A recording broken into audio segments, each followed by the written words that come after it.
దారుణాతి దారుణమైనటువంటి స్థితి ఎప్పుడు కలుగుతుంది అని అడిగారు. దీన్ని చూపించి ఇది నేను అంటాడు. నా మాటలు కాదు, శుకుడి మాటలుగా నేను మీకు మనవి చేసేది. ఇలా చూపించి ఇది నేనంటాడు. ఇది నేనన్నది చివరికి ఏమవుతుందంటే ఒక కుక్క పీక్కు తింటూ ఉంటుంది. అథవా కాల్చేస్తే మరీ దారుణం. అసలు దాని స్థితి పరమభయంకరంగా ఉంటుంది. కాళ్ళని తీసుకెళ్లి ముందుకు పెట్టేస్తారు, ముందు కాలవలసిన అవసరం ఉండదు.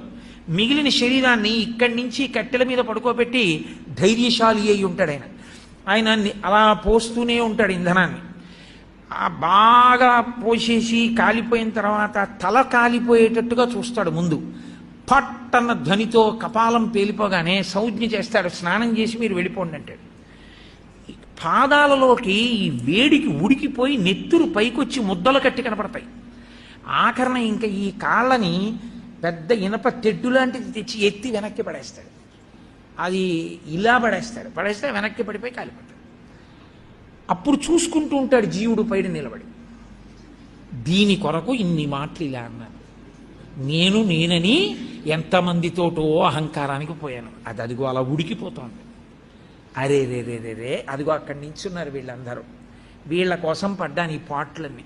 ఒక్కనాడు శివాలయానికి వెళ్ళి ప్రదక్షిణం చేయలేదు. ఒక్కనాడు భాగవతం చెప్తుంటే వెళ్ళి వినలేదు. ఒక్కనాడు భాగవతం చదవలేదు. ఒక్క పద్యం నోటిరా. ప్రారంధం ఇలా అయింది ఆఖరికి.